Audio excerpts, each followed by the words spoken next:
यह कहानी एक लड़के की है जिसका नाम काइल है। काइल को एक प्राचीन कब्र मिलती है और उस कब्र में आराम करने के बाद उसे दैवीय शक्तियां प्राप्त हो जाती हैं। एक शाम डेट के बाद काइल लड़की को उसकी कार तक छोड़ने जाता है। बाद में जब वह होमवर्क कर रहा होता है तो अचानक उसे बाहर डरावनी आवाजें सुनाई देती हैं। जब वह चारों ओर देखता है, रेड नाम का एक आदमी दिखाई देता है जो एक डीलर का सहायक है और जिसे काइल पैसे देने के लिए बाध्य है। जेरेड काइल से पैसे वापस करने की मांग करता है, नहीं तो उसे गंभीर समस्याओं का सामना करना पड़ेगा। कर्ज चुकाने के लिए काइल एक सफाई कर्मी की नौकरी करने लगता है।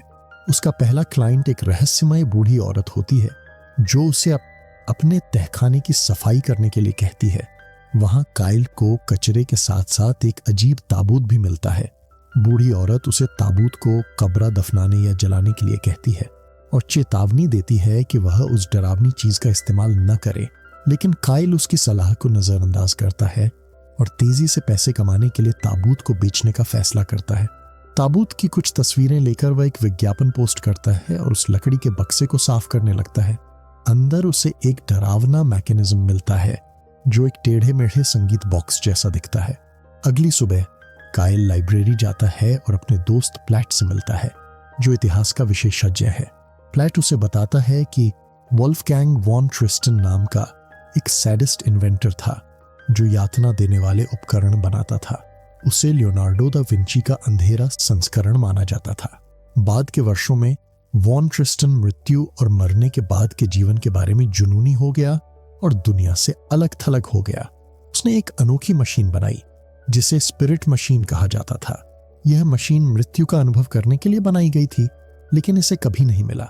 काइल को एहसास होता है कि उसके गैराज में रखा ताबूत वही स्पिरिट मशीन है। यह 15वीं सदी का आविष्कार कलेक्टर्स के लिए लाखों का हो सकता है, जिससे काइल बहुत उत्साहित हो जाता है क्योंकि इसे बेचकर वह अपना कर्ज चुका सकता है। जब वह घर लौटता है तो उसे पता चलता है कि सटन ने मशीन के टूटे हुए हिस्सों को बदलकर उसे पूरी तरह से ठीक कर दिया है। मशीन के उद्देश्य के बारे में समझाने के बाद काइल सुझाव देता है कि वे इसे आजमाएं। दोनों खुद पर इसे आजमाने से डरते हैं, इसलिए वे किसी कम महत्वपूर्ण चीज पर प्रयोग करने का फैसला करते हैं। सटन की गोल्डफिश उनका टेस्ट सब्जेक्ट बनती है। वे एक्वेरियम को ताबूत के अंदर रखते हैं, चाबी घुमाते हैं और स्पिरिट मशीन शुरू करते हैं।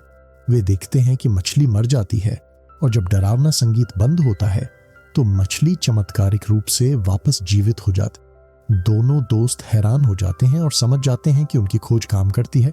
वे प्लैट को इसके बारे में बताने का फैसला करते हैं।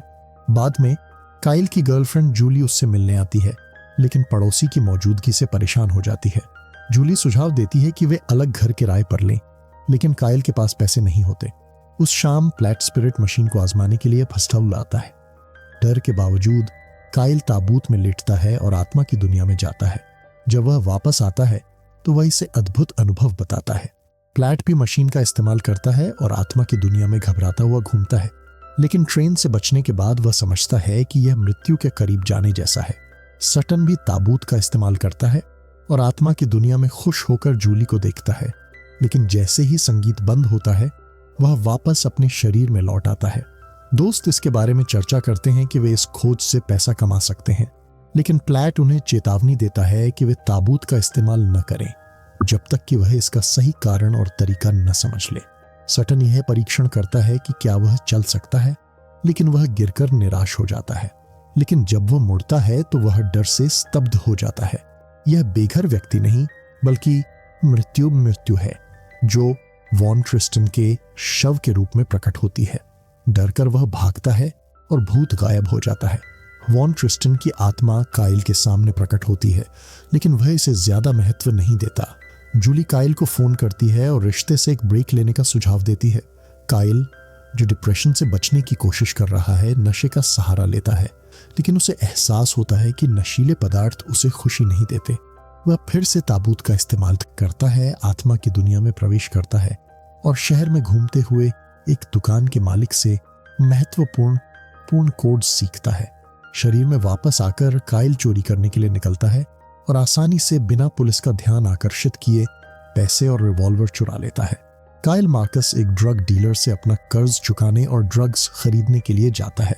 ट्रेलर पर उसकी कार अजीब तरीके से बर्ताव करने लगती है, जिससे वह घबरा जाता है। लेकिन यह सिर्फ मार्कस की शरारत होती है। काइल सफेद पाउडर लेने से मना कर देता है और अपनी कार में वापस जाकर धूम्रपान करने का फैसला करता है, लेकिन अब उसे पहले जैसी संतुष्टि नहीं मिलती और उसकी सेहत बिगड़ने लगती है। इस बीच सटन स्पिरिट मशीन का उपयोग करके आत्मा की दुनिया में प्रवेश करता है। वह जूली के अपार्टमेंट में जाता है, उसे चूमता है और फिर अपने शरीर में लौट आता है। जूली भ्रमित होकर उठती है, जबकि सटन काइल को घर में ड्रग्स और रिवॉल्वर छुपाते हुए देखता है। प्लैट, एक मैड साइंटिस्ट, अपने आविष्कार और उसके रहस्य को संगीत में खोजने का प्रयास करता है। वह ऑनलाइन और लाइब्रेरी में शोध करता है और देखता है कि वह खून बह रहा है। अगली सुबह वह काइल को बताता है कि ताबूत का रहस्य संगीत और उसके अंतराल में छिपा है, जिसे मध्ययुगीन चर्चों ने शैतानी माना था। वह कहता है कि उसे ताबूत से निकलने वाली आवाज को रिकॉर्ड करना होगा और उसका विश्लेषण करना होगा। वह दोस्तों से अनुरोध करता है कि वे ताबूत से खेलेंगे नहीं। शाम को प्लैट अपने दोस्तों से मिलता है और उनकी भलाई की जांच करता है। सटन और काइल अपने व्यवहार में बदलाव से इनकार करते हैं और ताबूत के प्रति जुनूनी हो जाते हैं। प्लैट उन्हें प्रलोभन का विरोध करने की विनती करता है। एक बिंदु पर वह ताबूत की आवाज रिकॉर्ड करने का फैसला करता है, लेकिन काइल आत्मा की दुनिया में लौटने के लिए उसे रोकता है। वहां काइल मार्कस के पास जाता है और देखता है कि ड्रग डीलर अपनी शक्ति का दुरुपयोग कर रहा है।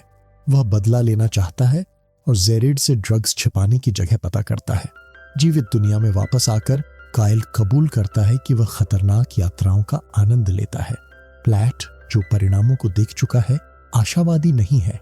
सटन की मछली मर जाती है, लेकिन उसे कोई फर्क नहीं पड़ता। वह आत्मा बनने के लिए ताबूत में जाता है और जिम में जूली को देखता है। वह रिंग में और शॉवर में भी उसे देखता है। फिर काइल का फोन आता है, जो जूली से मिलना चाहता है।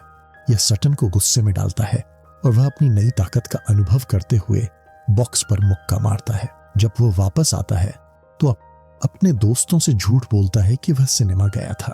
प्लैट लाइब्रेरी में ताबूत से निकलने वाली ध्वनियों का अध्ययन करता है और एक अश्रव्य ध्वनि पाता है जो जीवित जीवों को प्रभावित कर सकती है। यह सटन की मछली को मार चुकी है और अब मक्खी को मार रही है। प्लैट समझता है कि ताबूत में और रहस्य है जो इसे लोगों को प्रभावित करने की अनुमति देता है। काइल जूली से कैफे में मिलता है और उसे बताता है कि उसने उसके क्रेडिट कार्ड का कर्ज चुका दिया है। जूली उसकी आक्रामकता से परेशान हो जाती है और चली जाती है।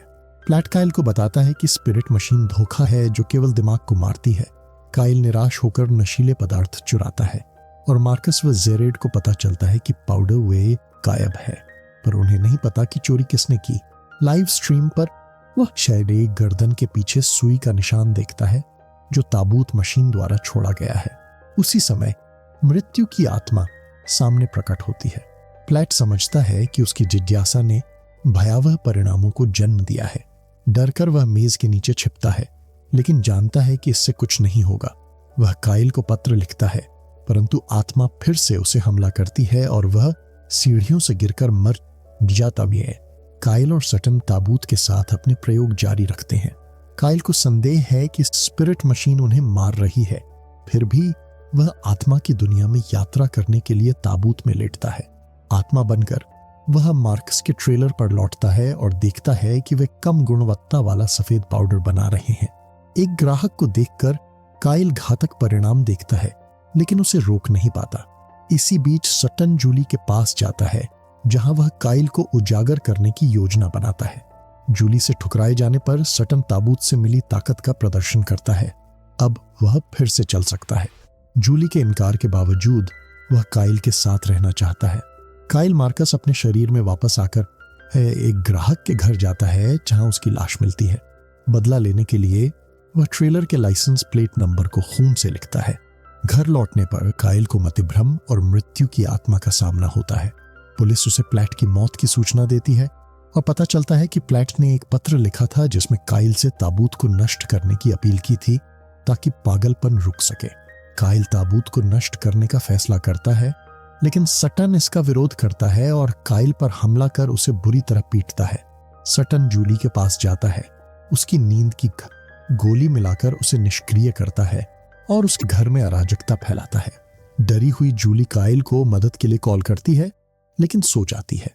काइल को समझ में आता है कि सटन जूली के प्रति जुनूनी है। जूली के घर पहुंचकर काइल देखता है कि सटन ताबूत को अपने ट्रक में लेकर जा रहा है। काइल उसका पीछा करता है।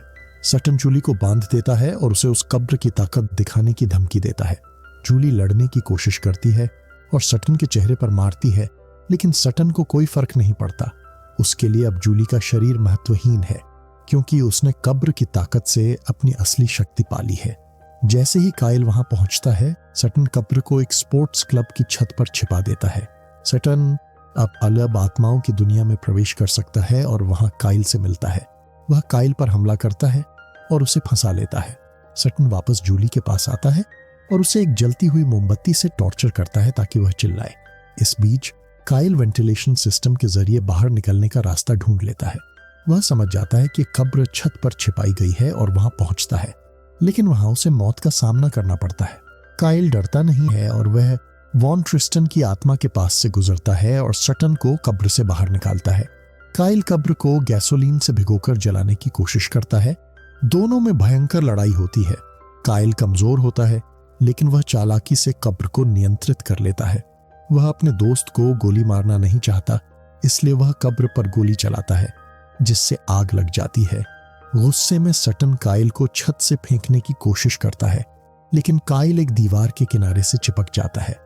ऐसा लगता है कि अब उसका अंत नजदीक है, लेकिन तभी जूली, जो अपने बंधनों से मुक्त हो चुकी होती है, सटन को गर्दन और कंधे पर गोली मारती है और सटन पर हमला करता है।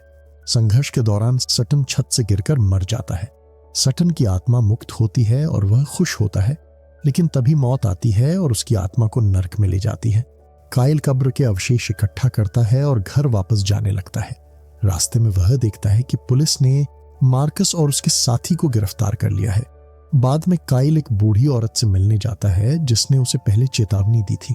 वह उसे बताना चाहता है कि वह सही थी, लेकिन जब वह उसके घर पहुंचता है तो पता चलता है कि वह बूढ़ी औरत एक आत्मा थी जो इस दुनिया में फंसी हुई थी। अब उसका मिशन पूरा हो गया है और उसकी आत्मा मुक्त हो गई है। काइल को अब इसी दुर्लभ आत्मा मशीन के रहस्य की रक्षा करनी है। वह जानता है कि अब वह जिंदगी भर मौत को देखेगा, लेकिन वह इसे स्वीकार करने के लिए तैयार है ताकि कोई और इस तकलीफ से न गुजरे। यह कब्र अविश्वसनीय शक्तियां देती है, लेकिन इसकी कीमत बहुत ज्यादा है। क्या यह सही है कि हम ऐसी तकनीक का इस्तेमाल करें जो जीवन और मौत के प्राकृतिक संतुलन को बिगाड़ दे? आपको क्या लगता है? कमेंट में बताएं। वीडियो को लाइक करें और सब्सक्राइब जरूर करें। अगले वीडियो में मिलते हैं।